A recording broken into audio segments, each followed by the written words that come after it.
अल्पावधीत ग्राहकांच्या पसंतीस उतरलेला एकमेव बाजार म्हणजे संपदा सुपरमार्केट कुरळप। आमच्याकडे उच्च प्रतीचे धान्य, कडधान्य, सर्व प्रकारच्या डाळी, बेकरी प्रोडक्शन, दुग्धजन्य पदार्थ, रोजच्या वापरातील मसाले, कोल्ड ड्रिंक्स, प्लास्टिक वेअर्स, देवपूजेचे साहित्य, सर्व प्रकारची लोणची, पापड यासारखे नामवंत कंपन्यांचे खाद्यतेल व लहान मुलांसाठी गिफ्ट यासारख्या अनेक वस्तू एकाच छताखाली मिळण्याचे एकमेव ठिकाण म्हणजेच संपदा सुपरमार्केट कुरळप। मग वाट कसली बघता? या, पहा आणि खरेदी करा। आमचा पत्ता संपदा सुपरमार्केट कुरळप फाटा कुरळप, तालुका वाळवा, जिल्हा सांगली।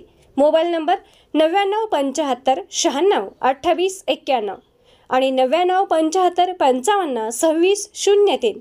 प्रोप्रायटर वर्षाराणी महादेव धनवडे। इस्लामपुरात घराच्या बाहेर बकऱ्याचे मुंडके व पाय अटकून जादू टोण्याचा प्रकार। हरित क्रांतीचा तालुका म्हणून ओळख असणाऱ्या वाळवा तालुक्यातील इस्लामपूर उरण भागात एका महिलेच्या घराबाहेर बकऱ्याचे मुंडके व पायांचा काही भाग अडकून जादूटोणा आणि करणीचे प्रकार केल्याचे आज निदर्शनास आले। हा अघोरी प्रकार पाहण्यासाठी नागरिकांनी मोठी गर्दी केली होती। मात्र अंधश्रद्धा निर्मूलन समितीच्या कार्यकर्त्यांनी वेळीच हस्तक्षेप करून कुटुंबियांचे व लोकांचे प्रबोधन करून पोलिसांच्या उपस्थितीत ते सर्व साहित्य बाजूला करून लोकांच्यातील घबराट दूर केली। याबाबत अधिक माहिती अशी। उरण इस्लामपूर भागात एका महिलेच्या दारात अज्ञात व्यक्तीने पहाटेच्या दरम्यान दारातच जादूटोणा करणीचे साहित्य आढळले। त्यांच्यात बकऱ्याचे मुंडके, 4 पाय रंगीत दोरीने दरवाजाच्या बाहेर लटकवलेले होते। त्यावर लिंबू, सुया, पिना टोचलेल्या होत्या। दारातच 3 नारळाला काळ्या बहुल्या दोऱ्याने बांधून त्यावरही टाचण्या लावलेल्या होत्या। 21 लिंबू अर्धवट कापलेले, त्यावरही पिना टोचलेले समोर ठेवलेले होते। त्याचबरोबर मिरच्या, काट्यांची फांजर मोडलेले फांदी, पपई, कोरफडीचे तुकडे तसेच हळदी, कुंकू, गुलाल टाकलेला होता। यामुळे परिसरात सर्वसामान्य लोकांच्या भीतीचे वातावरण पसरलेले होते। अशी घटना इस्लामपुरात घडल्याचे समजताच महाराष्ट्र अंधश्रद्धा निर्मूलन समितीचे राज्य प्रधान सचिव संजय बनसोडे यांनी केला। घटनास्थळी धाव घेत तातडीने पोलीस निरीक्षक संजय हरुगडे यांच्याशी संपर्क साधून घटनेची माहिती दिली। काही वेळातच पोलीस घटनास्थळी दाखल होताच संजय बनसोडे यांनी कुटुंबियांना आणि जमलेल्या लोकांना समजावून त्यांचे प्रबोधन केले। अशा गोष्टी करून कुणाचे चांगले किंवा वाईट होत नाही। आपण आधुनिक वैज्ञानिक युगातील आहोत, त्यामुळे अशा अघोरी अनिष्ट गोष्टींना न घाबरता सामोरे गेले पाहिजे।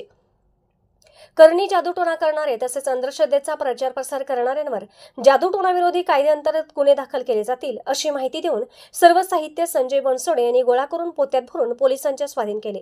सदर घटनेची तक्रार घरातील महिलेने पोलिसांच्याकडे केली आहे। संजय बनसोडे, राज्य प्रधान सचिव, महाराष्ट्र अंधश्रद्धा निर्मूलन समिती।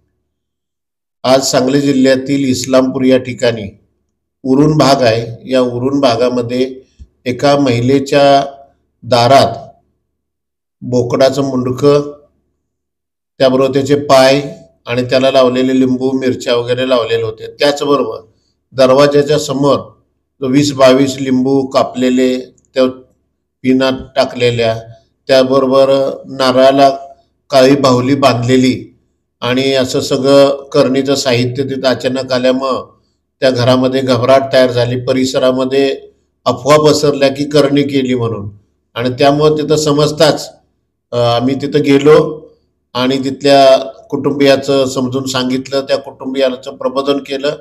अशा कुठल्याही गोष्टीनं माणसाचं चांगलं किंवा वाईट होत नाही असं समजावून सांगितलं आणि आपण ही झालेला प्रकार आपण पोलिसांच्याकडे तक्रार करू आणि आता हे साहित्य आपण गोळा करू। त्या दरम्यान पोलिसांचे संपर्क करून पोलिसांनाही बोलून घेतलं आणि पोलिसांच्या साक्षीनं ही करणीचा जो प्रकार दिसला तो लोकांचं प्रबोधन करून तिथं बाजूला केला आणि पोलिसाच्या ताब्यात दिलं। खरं तर आज ही आधुनिक काळामध्ये अशा स्वरूपाच्या जादूटोणा किंवा करणी करण्याचं काम काही लोक करतात। महाराष्ट्रामध्ये जादूटोणा विरोधी कायदा आता मंजूर झालेला आहे आणि अनेक लोकांच्या गुन्हे पण दाखल होत आहेत।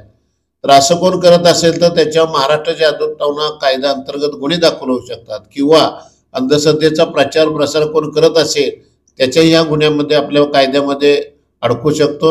मी सर्व लोकांना अपील करतो की अशा कुठल्याही गोष्टीवर आपण भय बाळगू नका, निर्भयपणे अशा गोष्टीला सामोरे जा आणि असा कुठला प्रकार घडत असेल आपल्या भागात तर अंधश्रद्धा निर्मूलन समितीचा संपर्क करावं। परंतु असल्या कुठल्याही जादूटोणा करणीमुळे माणसाचं चांगलं आणि वाईट पण होत नाही। त्यामुळे इस्लामपुरातला झालेला प्रकार आम्ही तो दूर केलेला आहे।